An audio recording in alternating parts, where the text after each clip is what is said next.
Я не смотрел «Евангелион». Самый подходящий тезис для того, чтобы начать рассказ. Нет, я не соврал в названии. До выхода последнего ребилда я действительно не смотрел «Евангелион». Не был знаком с франшизой вообще. Конечно, медиапространство слишком широко для того, чтобы я не знал даже крупиц информации о магнум опусе Хидеаки Анно. Но обобщенные мысли и мемы об архетипах героев не равно знания. Зелено-ржавая армейская сныть, искусно выверенная земля Божия, искусственно выведенное желание жить. Приживется? Ну, предположим. Я был маленьким и был большим. Я был маленьким, а стал большим. Однако обширность инфополя и количество идей вокруг одной единственной мысли маленького человека доказывает, что франшиза поистине культовая. Значит, просмотр никак не мог быть пустым и безидейным. Поэтому я ждал и знал, каким бы ни вышел финальный аккорд истории, каким бы ни был четвертый ребилд, он однозначно найдет отклик. Тем более, что тургеневский конфликт отцов и детей – один из моих самых любимых лейтмотивов в искусстве. Конечно, я изначально не ждал чего-то сверхъестественного. Хотелось хотя бы последовательного сюжета и неплохого аниме. К сожалению, если о первом еще можно долго спорить и припираться, то последнее вовсе не оказалось собой. И я говорю не о ситуации, когда мультфильм настолько хорош, что хочется рассмотреть его не как анимационную работу, а как полноценное кино, по всем соответствующим лекалам и критике. В случае Евангелиона аниме вышло абсолютно бесхребетным. Так что об идейности и посылах сюжета даже не хочется говорить. По-моему, куда важнее понять, как и почему последний кадр, который создавался без малого десяток лет, работу над которым вела огромная команда, производство которого были подключены внешние сторонние ресурсы, релиз которого трижды переносился, вышел таким, каким мы его увидели. Конечно, зрителей, которые полностью пройдут этот нелегкий путь от депрессивной истории и отсутствия режиссуры до поганой анимации и бесполезного фан-сервиса, ждет бонус. Объяснение концовки от того, кто ее не понял, для тех, кто ее тем более не понял. А таких большинство. 2012 год. Состоялся прокат третьего ребилда, который неоднозначно приняли даже фанаты. Оценки по сравнению с предыдущим фильмом значительно ниже. На IMDb и MAL фильм оценили примерно на балл меньше, в то время как на Rotten Tomatoes рейтинг снизился почти на 30%, а рецензенты не написали ни единого отзыва. Именно на такое суровое положение вещей многие списывают очередной длительный перерыв Хидеаки Анно. После того, как фильм выпустили, я сломался. Я впал в то, что называется депрессивным состоянием. Это естественный результат, который после 6 лет создания Евы мучил мою душу. Несмотря на анонс заключительной картины франшизы в том же 2012 году и объявление о выпуске в 2013, производство растянулось еще на долгие 8 лет. И дело не только лишь в ментальном состоянии Анно. 2014 год. Представитель Gainax Ясухиро Такеда, сославшись на риск банкротства, просит студию Кара о займе размером почти $1 миллион. Анна никак не может отказать старому другу и соглашается на сделку. Одним из условий стала окончательная передача Gainax всех прав на продукцию и роялти, связанные с Евангелионом, на год раньше задуманного. Однако, кроме этого, кредит не предусматривал никаких условий и процентной ставки. Стороны заверили обязательства честным словом и пожали руки. Кто бы мог подумать, Gainax, получив деньги, просто пропадает с радаров. Чуть позже должники продают производственные материалы и права на некоторые франшизы, участие в которых принимали сотрудники Кары. Это и становится точкой кипения. Анна подает исковое заявление. Я мог бы отказаться от ссуды, которая так и не была возвращена. Но мы очень хотели сохранить производственные материалы, на создание которых я и мои сотрудники пролили кровь, пот и слезы. 2017 год. Токийский окружной суд вынес решение в пользу заявителя, обязав Gainax выплатить долг. Тогда же Кара наконец объявляет об активизации производственного процесса и уже через год нанимает новых штатных сотрудников для работы с анимацией и эффектами. 2019 год. Первые 10 минут фильма демонстрируются на нескольких анимационных фестивалях. Анонсируется прокатная дата в Японии – июнь следующего года. Разворачивается масштабная пиар-компания и кажется, что производство вот-вот подойдет к своему завершению. 2020 год. Волна коронавируса. Выход фильма перенесен на неопределенный срок. Анна просит у фанатов извинения за то, что спустя 8 лет им приходится ждать еще. Однако проблема не столько в эпидемиологической ситуации. Фильм просто не был полностью готов. Только 2 октября произведена финальная компоновка анимации перед редактурой. Только 19 ноября окончена запись всех звуков и голосов. Только 17 декабря фильм наконец получил финальную сборку, а студия отчиталась о завершении проекта. 2021 год. Выход фильма предполагается в конце января. Даже разворачивается рекламная коллаборация с мобильной игрой Honkai Impact. Но фильм ждет очередной перенос. Снова из-за коронавируса. По официальным причинам. В итоге, несмотря на подавленное состояние Анна, несмотря на потери в бюджете студии, несмотря на халтурное производство и переносы, искусство мысли и анимации, четвертый ребилд Евангелиона все-таки вышел. Искусство не обязано вызывать лишь положительные эмоции. Негативу тоже должно быть место. Так что именно здесь самое время перейти к предметной части повествования. Режиссура играет ключевую незаменимую роль в создании аудиовизуального произведения. Можно отрисовать вручную хоть 1000 кадров на 1 секунду хронометража, записать оркестр, хор и орган, но звук, качество и количество зарисовок – ничто по сравнению с постановкой сцен и авторским видением картины. Без синергии всех элементов повествования просмотр будет попросту неинтересным, так что первостепенная задача режиссера – наладить диалог со зрителем. Однако фильм даже не производит попыток выйти на контакт с потребителем. Почти 3 часа законченной мысли, которые отрицают всякую целостность, несмотря на то, что обязаны иметь завязку, развитие, кульминацию, все классические детали художественного конфликта. Человек новый и неподготовленный, не смотревший 3 предыдущих полных метра, засыпается тоннами развязанных клубков, нити которых ведут в абсолютно недифференцируемых направлениях. Минуты вводных слов о предыдущих частях недостаточно. Конечно, говорящие головы постановят, что произведение не нацелено на внезапного зрителя и создавалось исключительно для фанатов франшизы. Но тогда в чем вообще смысл? Ребилды изначально позиционировались как новый завет ветхого генезиса, переосмысление и реновация, которые, между прочим, отлично отражаются в болоте фан-сервиса и отсутствии анимации, переводящих диалог со зрителем в омерзительно откровенный монолог режиссера, причитающего о собственном бытие вместо того, чтобы выстраивать целостность полотна. И, кстати, в случае с 3+1 Евангелионом, главных лиц, желающих излить накопившиеся горести, аж десяток человек, не считая самого виновника торжества Хидеаки Анно. Естественно, в списке трудящихся не без громких имен. Отчего еще более абсурдным становится тот факт, что вместо полноценной работы серьезные деды в пиджаках до последнего сидели и ждали прихода мэтра, который, видимо, не планировал появляться на студии. В рядах апостолов, предвкушающих явление Анно, в том числе и люди, участвовавшие в создании таких шедевров, как Гуррен Лаганн, Kill la Kill, Darling in the Franxx, Attack on Titan, Psycho-Pass. Так что, если вы увидели какое-то совпадение с работами, приведенными выше, знайте, здесь нет места никакому плагиату. Просто безыдейные старцы год за годом месяц в разных чанах грязи одни и те же идеи, образы, символы, раз за разом повторяя все то, о чем говорили ранее. Тогда резонно иное. Почему столь именитые и уважаемые в индустрии люди не отчаивались на первый шаг без своего наставника? Как уже говорилось ранее, очередная тотальная депрессия, затянувшаяся от реакции зрителей на крайнюю работу и получившая дополнительный шквал из-за недобросовестных заемщиков. Но ведь гений на то и гений. Видимо, после падения и длительного самокопания Анна придет и выдаст нечто невероятное, прорыв самой настоящей, чистой, искренней правды. Так и случилось. Наконец, взяв себя в руки и явившись на студию в 2018 году, Мэттер создает революционный, доселе невиданный вектор в понимании режиссуры. Анна нанимает motion capture актеров. Естественно, вы спросите, что же здесь прорывного и новаторского? Дело в том, что план состоял не в упрощении работы с графикой посредством захвата движения. Дополнительные издержки в качестве оплаты работы актеров служили не чтобы ускорить производство и нагнать упущенные годы. Актеры лишь разыгрывали сцены из будущего аниме, пока их снимали под разными углами.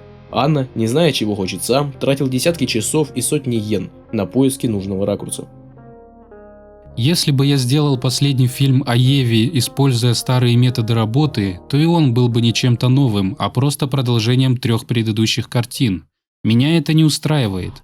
У меня нет никакого желания следовать четкому плану, поэтому мы решили не использовать раскадровки во время работы над последним фильмом.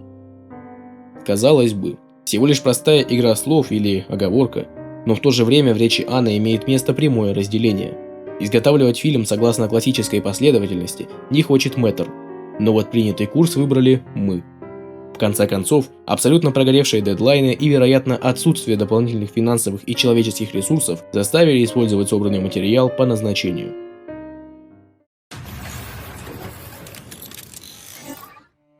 Семьдесят % фильма являются компьютерной анимацией, выполненной сотрудниками Color and Unity Technology Japan на игровом движке Unity. Действительно, есть сцены, в которых четко видно присутствие захвата движения. Плавность картинки заметна невооруженным взглядом. Но не весь фильм состоит из таких моментов. И если необходимость motion capture для дальнейшего использования еще можно оправдать для сцен по типу Сакуги, то очевидно трата ресурсов на диалоги попросту неликвидна. Хотя главный апофеоз картины – это четко отслеживаемая деградация динамики в статику. И пусть кто-то скажет, что это неповторимый визуальный язык. Из-за своей индивидуальности положительным явлением он никак не становится. 5 минут неподвижных раскадровок во время воспоминаний Генды и плюс еще минута лайнарта с Тинзи. Почему? Элементарное добавление рамок, плавного движения или какого-либо еще эффекта, кроме стандартного шума, добавило бы кадру хоть какой-то изменчивости. На практике ту же визуальную ситуацию мы имели и в оригинальном сериале. Только если в том случае студия была нищей и на кадры не было лишней копейки, то спустя 25 лет деньги пропили, прогуляли, растратили, пустив совсем не в те русла. В крайнем случае не то что недоделанные, а вовсе не сделанные фрагменты можно было просто удалить. Избавиться от лишнего, ведь это не какие-то экстраординарные и важнейшие для осознания происходящего сцены, обыкновенные флешбеки, фоновая история, не меняющая ничего глобально, не узнаем мы ее. Еще раз, 70% фильма выполнено сотрудниками Color and Unity Technologies Japan. Даже малые 30% 2D работы, которые требовали вложения личных ресурсов, выполнены спустя рукава. А среди прочего есть еще и крайне чуждый элемент – голова, которая, видимо, была выполнена аутсорсом. Иначе с какой стати идентичные кадры из конца Евангелиона выглядят в разы лучше?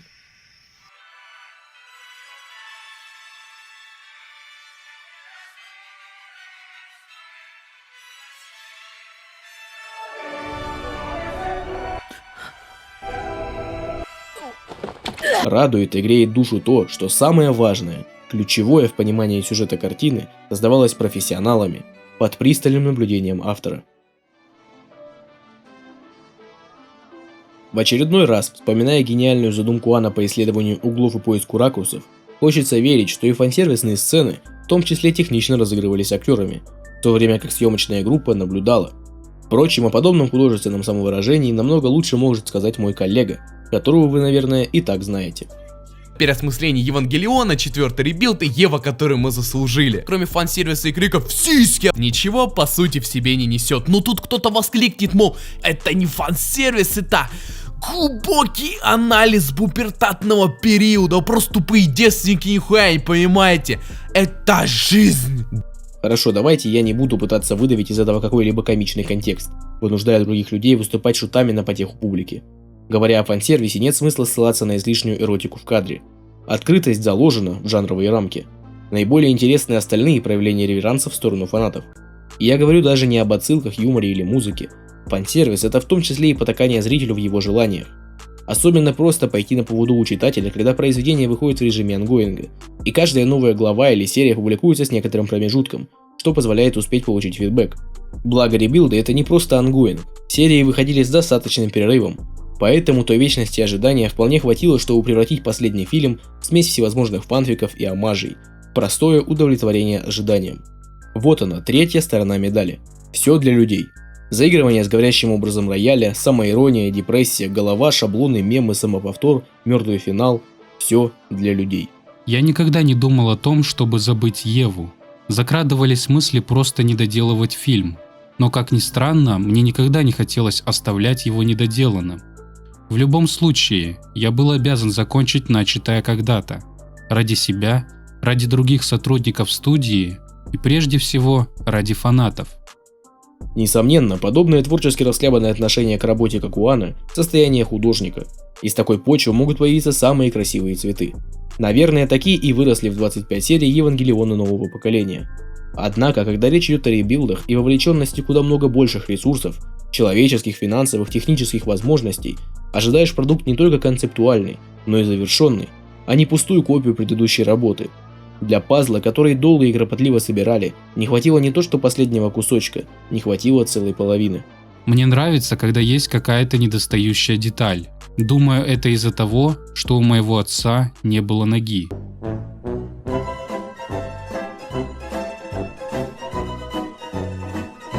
Та самая недостающая, отсутствующая деталь – антитеза. Хоть когда-то она и имела место быть. Постер 2019 года носил гордое имя – «Продолжение и конец. Ошибка и антитеза». Но впоследствии этот лейтмотив пропал из названия. Переименовали. Да, оно и к лучшему. Потому что итоговый вариант вышел хотя бы честным. Ведь никакого противопоставления нет и не было.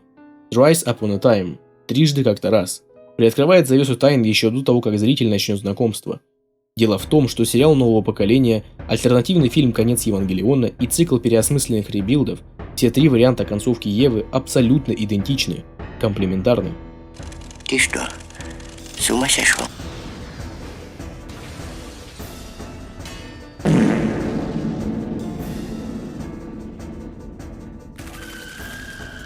В итоге, находясь в шаге от финала и завершения, знаете, что я вам скажу?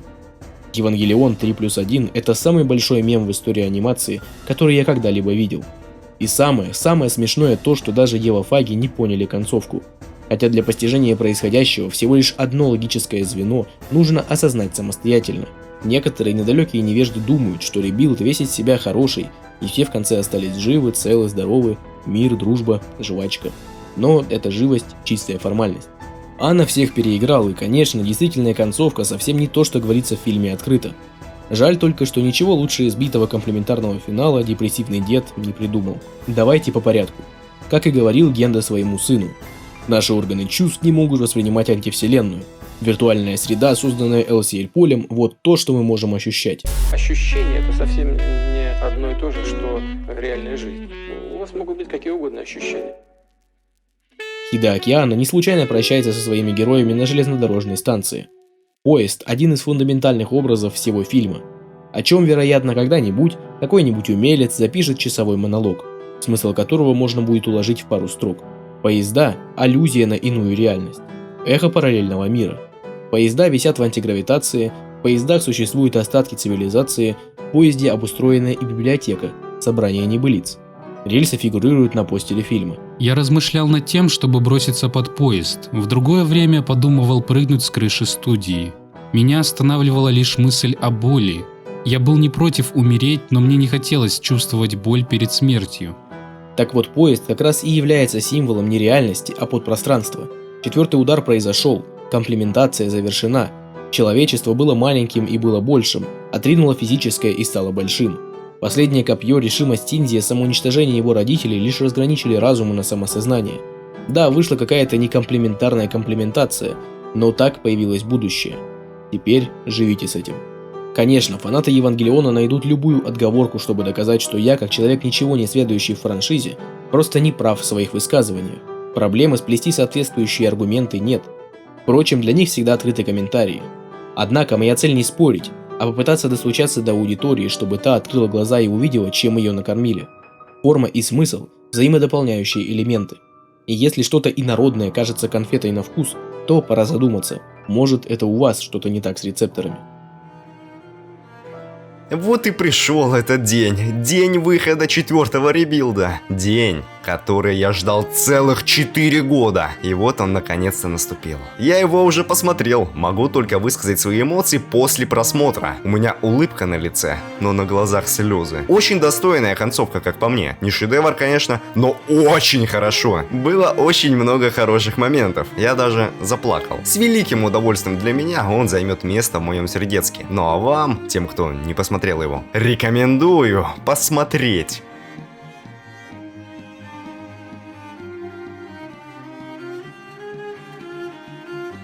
К сожалению или счастью, это еще не конец. В кульминации повествования я хочу поделиться своей призмой восприятия того, почему Евангелион с самого начала был и остался одной единственной идеей, неизменной, статичной, зацикленной на самой себе. Анна не готов к чему-то новому.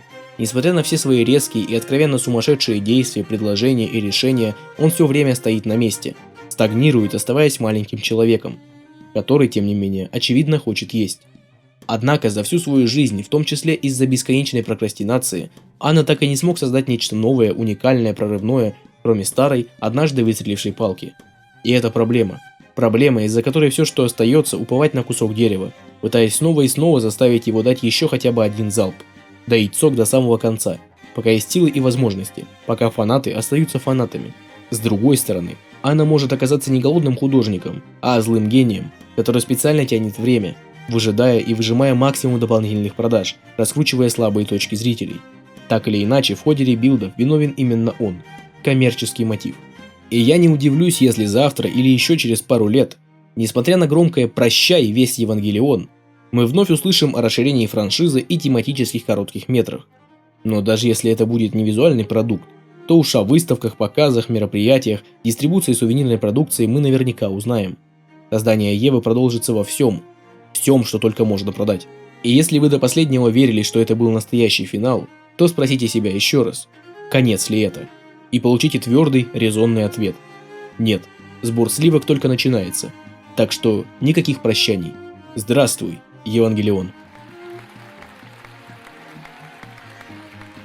Здравствуй, Евангелион. Здравствуй, Евангелион. Здравствуй, Евангелион. Здравствуй, Евангелион. Здравствуй, Евангелион. Здравствуй, Евангелион. Здравствуй, Евангелион. Здравствуй, Евангелион. Здравствуй, Евангелион. Здравствуй, Евангелион. Здравствуй, Евангелион. Здравствуй, Евангелион. Здравствуй, Евангелион. Здравствуй, Евангелион. Да ёб твою мать нахуй.